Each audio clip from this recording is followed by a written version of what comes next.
Hey, what's going on, guys? Felix here from Podcasting Secrets and the Shopify Masters podcast. And today I want to talk to you about how I deal with doubts. So it's something that I struggle with all the time, right? When I'm working on something new, I'm always trying to push the boundaries for myself. I'm always trying to do more things. And what comes along with that is that I'm able to go down this path for a while, but then before I know it, all of a sudden I get whacked in the back of the head by some kind of doubt, some kind of self-doubt that maybe I'm not good enough, maybe what I'm working on isn't the best thing I should be focusing on, maybe I'm wasting my time. And these are doubts that keep on coming up, and obviously it slows me down, right? It slows down my progress. I'm not able to create the thing that I want to create as quickly because I'm spending so much time hanging around my doubts and entertaining them. And also because I spend so much time hanging around with these doubts in my head, it wears me down, right? It drains me.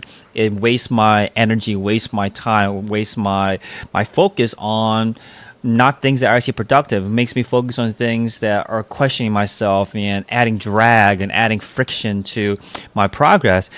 And it's something that I do again when I launch my podcast, when I launch any new business, when I launch a new course, when I'm launching this podcast from scratch masterclass that I have right now, which if you wanted to join, it's 100% free. Just go to podcastingsecrets.co, register, and you can join and watch this 90-minute tutorial basically that takes you from scratch, no podcast, to actually fully launch a podcast by the end of it.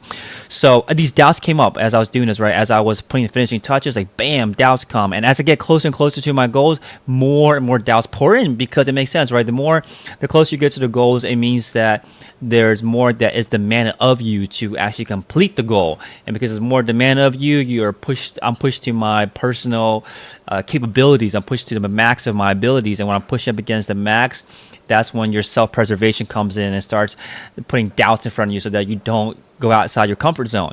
So I was facing this a lot. I faced this a lot over the last, couple of weeks as I'm working on this. And one thing that I've learned, I've been meditating for about, I think, almost four-ish years now, pretty consistently, not as consistently as I used to. So something I'm working on getting back up to.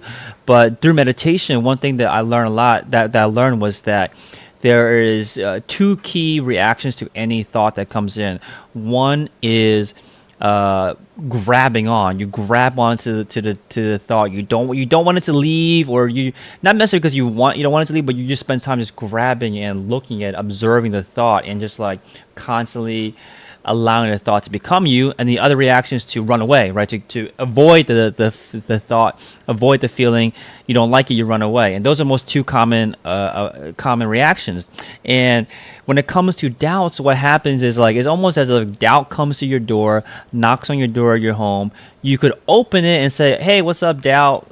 You're not necessarily that you're not welcome here, but what's going on? What do you want?" And then kind of leaving the door.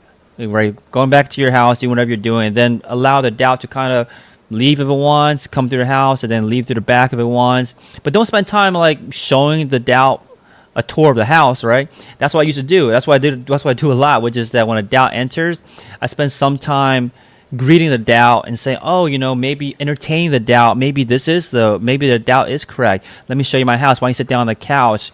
And holding on to it and spending so much time questioning the doubt. I spend so much time questioning whether the doubt is right or not. Oh, maybe it is right. Maybe what this doubt is saying is true. And I immediately start asking that. Immediately start entertaining the idea that maybe the doubt is saying the right thing. And the thing that I saw someone talk about this recently, which was that people that are successful doubt their doubts. Right? They recognize, and to doubt your doubts, you have to first recognize, hey, this is doubt that's coming into my life, that's coming into my mind right now. Should I choose to entertain it and hold on to it and invite it into my house and spend a bunch of time, spend a bunch of hours and days contemplating it and observing all of the suggestions that the doubt is bringing up, and maybe the doubt is right or not? Or the other option is, okay, recognize that's a doubt, those are doubts coming, I knew it was coming, and then moving on to your own thing. Don't try to push it away necessarily. And I'll talk about why that's important.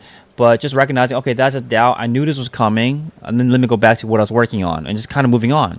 So the reason why you don't want to just spend your time pushing it away is that it's similar as grasping and holding on to the doubt and inviting it to your house is just as bad, quote unquote bad, to push it away, spend time pushing it away, because then you start focusing on the doubt again and trying to find ways to push it out, and that wastes a lot of energy, right? It wastes a lot of time, wastes a lot of energy, and that's a big thing for me right now is how do I stop spending so much time wasting my energy on like of trying to avoid the doubt and trying to run away from it. I think it's an important thing to think about is like when it comes in, recognize it's here. Don't hold on to it.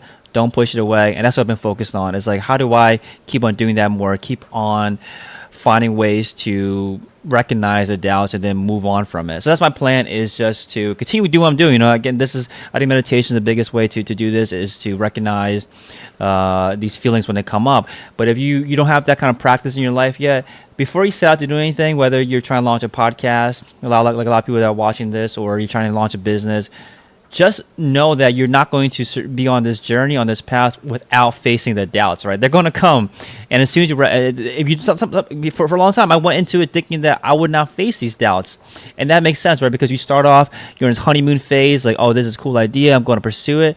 And as you're going down at 100 miles per hour, like focus on this one goal and only thinking about dreamy things about it, that's when the doubt comes and knocks you over the head. And if you don't know that's coming, it's like the punches in boxing or MMA. The big things, like when the punches that you don't see coming are the ones that knock you out. If you see it coming, you're much more likely to be able to brace for the impact, or maybe even completely avoid it. You're not necessarily avoid it. I don't want to use that word, but at least you'll be able to recognize it coming, and you're going to be able to survive it more. So again, if you don't have meditation in your practice, first of all, I totally recommend for anyone on any kind of self improvement journey. It's such a good way to observe and look at your life, objectively. But if you don't have that practice in your life yet, totally cool. It takes a while to build it up. I think in the meantime, just know that as you're starting anything new, it's going to come, and because it's coming, you're able to now prepare for it a little bit better. I said do any kind of preparation for it, but just be on the lookout. Okay, that's doubt. That's cool. I'm fine with it anyway. I'm going to keep moving down my path. So that's a big thing that I learned, was like, hey, no matter what stage I'm at, no matter how much progress I've made, it's going to come, and I got to stop deluding myself that the doubts aren't going to come. That's the big transformation for me, is recognizing that. So, again, appreciate everyone being on here. Shout out to Vinyl Richie, man. I met you a long time ago back in college, and cool to see you on here. All right, guys, hopefully it helps you out, and I'll talk to you guys soon. Take care. Bye-bye.